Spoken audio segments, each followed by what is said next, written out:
49 అంటే సంతానం, 49 అంటే సంతోషం. తెలంగాణలో కమలం పార్టీకి ఊపు తెచ్చిన నేత, తన మాటలతో కార్యకర్తల్లో ఉత్సాహం నింపిన మాస్ లీడర్, వివాదాలతో మొదలై రాష్ట్ర అధ్యక్షుడి పదవి దాకా ఎదుగుదల, కార్పొరేటర్ నుంచి పార్టీ క్యాడర్ కు లీడర్ గా మారిన నేత, అంత పేరున్న నాయకుడు తన పదవిని ఎందుకు నిలుపుకోలేకపోయాడు? పార్టీకి ఊపు తెచ్చిన నేతను ఎందుకు తొలగించాల్సి వచ్చింది? బీజేపీ అధిష్టానం ఏం ఆలోచించింది? తెలంగాణ బీజేపీలో అంతర్గత కుమ్ములాటలతో సతమతమవుతున్న క్యాడర్ని సరిదిద్దే ప్రయత్నం చేస్తోంది అధిష్టానం. నేతల మధ్య విభేదాలకు చెక్ పెట్టాలని భావించింది. ఇందులో భాగంగా రాష్ట్ర అధ్యక్షుని బాధ్యతల నుంచి బండి సంజయ్ని బీజేపీ హైకమాండ్ తప్పించింది. ఆ స్థానంలో కిషన్ రెడ్డికి బాధ్యతలు అప్పగించింది.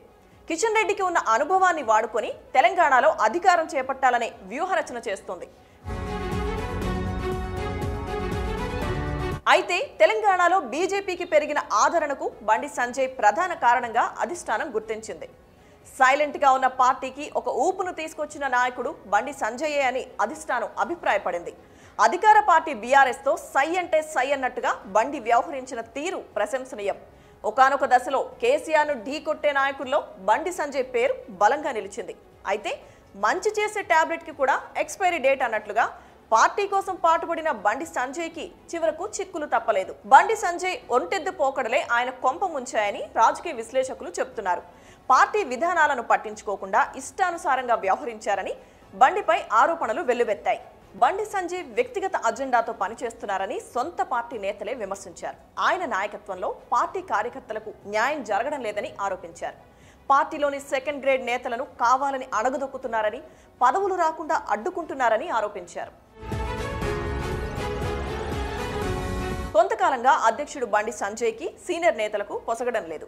బండి సంజయ్ స్థానంలో వేరే వ్యక్తి రాబోతున్నారు అనే ప్రచారం కూడా జరిగింది. అలాంటి పరిస్థితుల్లో తెలంగాణ నేతలతో బీజేపీ జాతీయ నాయకత్వం భేటీ అయింది.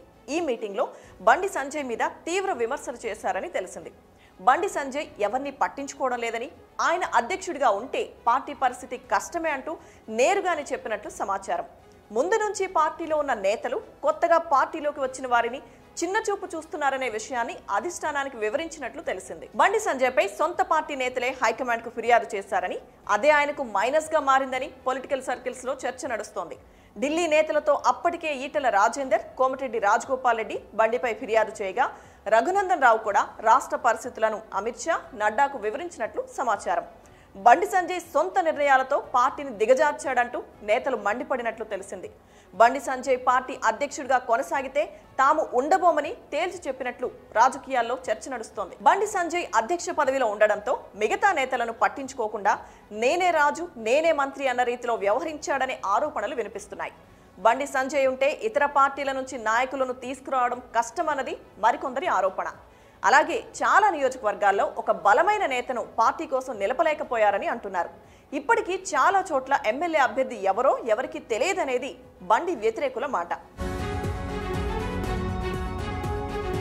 బండి సంజయ్ పై ఉన్న ప్రధాన విమర్శ నోటి దురుసు, తొందరగా మాట జారేయడం, దాన్ని వెనక్కు తీసుకోలేక ఇబ్బంది పడడం ఆయనపై ఉన్న మరో ఆరోపణ. క్యాడర్ను బాగా చూసుకుంటాడని మంచి పేరున్నా చుట్టూ ఉన్న నేతలను కలుపుకొని పోలేడని అంటారు. బండి సంజయ్ నోటి దురుసు కూడా ఆయన్ను తప్పించడానికి ఓ కారణంగా రాజకీయ విశ్లేషకులు చెబుతున్నారు. ఇష్టానుసారంగా మాట్లాడడం, కొన్నిసార్లు పార్టీ విధానాలను పట్టించుకోకుండా వ్యవహరించారనే మాటలు వినిపిస్తున్నాయి. అయితే బండి సంజయ్ బాధ్యతలు చేపట్టిన తరువాతే తెలంగాణలో పార్టీకి ఆదరణ పెరిగిందని అధిష్టానం గుర్తించింది. కానీ రాష్ట్రంలో ప్రస్తుత పరిస్థితులు, నేతల మధ్య విభేదాలకు చెక్ పెట్టాలంటే పార్టీ నాయకత్వ బాధ్యతలను మరొకరికి అప్పగించాలని అధిష్టానం నిర్ణయించింది. ఇప్పటికే అనుభవం ఉన్న కిషన్ రెడ్డిని రాష్ట్ర బీజేపీకి సారథిగా నియమించింది.